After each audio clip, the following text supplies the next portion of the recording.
deegaanka Ruqi oo ka tirsan degmada Baki ee gobolka Awdal ayaa laga dhagax dhigay xarun caafimaad oo lagu daryeelayo hooyada iyo dhallaanka. Xaruntan ayaa waxaa hirgelinaya hay'adda samafalka ee Amoud Foundation. isku duwaha caafimaadka ee gobolka Awdal Dr. Cabdiraxmaan Jaamac Hadi, maamulaha guud ee hay'adda Amoud Foundation Maxamuud Faarax Igaal, maayirka degmada Baki Maxamed Axmed Caateye ayaa si rasmi ah u dhagax dhigay xarunta caafimaad ee magaalada Ruqi. deegaanka Ruqi oo ah deegaan ay ku yaalaan 150 beerbiyood isla markaana dadkeegu ay iskugu jiraan xoolo dhaqato beeraley ayaa baahi badan u qabay inay yeeshaan xarun caafimaad. halkan waxa weeyaan maanta la dhagax dhigaya oo bixinay dhul 100 dhinaca 180 lagana dhisi doono caafimaadkii beeshan oo ilaa mustaqbal dhakhtar uu isku bedeli karaa. runtii beesha Ruqi aad baan ugu mahadcelinayaa maadaama ay maanta igu soo wareejiyeen dhul loogu talagalay isbitaal ilaa iyo xanaano oo dhan 100 mitir iyo 80 mitir. maayirka runtii aad buu ugu mahadsan yahay arrinta iyo bulshada reer Ruqiba.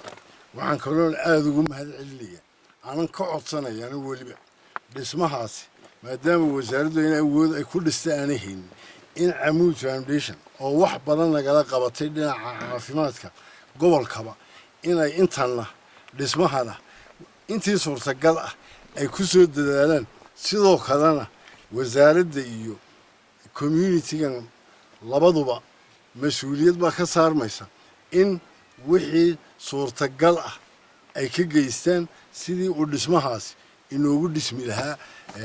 runtiibana sharciyeynteeda dee maayirkaa ku soo shaqo yeelan isla markaa hawshaasi ay dhammaato wasaarad ahaan waxaan ballan qaadayaa in agabkii ama dawo ha noqoto ama shaqaalihii ha noqotabe inaan sida ugu dhaqsiya badan ugu dadaali doono in aan halkan ka bilaabi doono.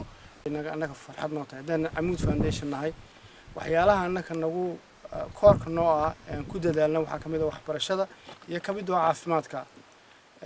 dadkuna hadday isku tagaan wax walba way qabsan karaan. dad dibadii cid walbana waxbay niima qaban kartaa dad ninku waxba qabsan weydaan. marka anagu waxa farxad noo ah intii dadaalkayga waan dadaalana inaan wax nila qabanno inaan wax inagu soo tuurno haddii Ilaahay yiraahdo. laakiin meeshan innika degan innikaale dhulkan cid kale uma soo socotay innikaale inaad ku dadaashaan in la horumariyo oo laga shaqeeyo waxbarashada iyo caafimaadka kabida. annaguna insha Allah waan inagu soo dadaali doonaa waxaan inni karana insha Allah. ilaahay baa mahadnay waana family hamaan ku soo qaadnay waan keenay dawladii iyo mas'uuliyiintii iyo hay'adii hawshan waday intaba gacantaan u gelinay waanad mahadsantihiin. ilaahay waxaan ka rajaynahay inteeda dambana waan ilaashanana. ilaahay qolada Amoud Foundation ka noo dhisa sama ku faraxsanahay. aad iyo aadna waan u jecelnahay waan soo dhaweynay. aad baan ugu baahnaa aad baan ugu jecelnahay inaan soo dhaweeyo. si kastaba ahaatee maaha markii ugu horeysay hay'adda Amoud Foundation ay wax ka qabato deegaanka Ruqi. waxay hore dhismo ugu kordhisay dugsiga sare ee Ruqi waxayna ballan qaaday inay dhamaystiri doonto dhismaha dhisan yihiin 2 fasal isla markaana ballan qaaday inay ku dari doonto dhisme cusub. waa Maxamed Cumar Jaray, shabakada caalamiga ee Boroman News magaalada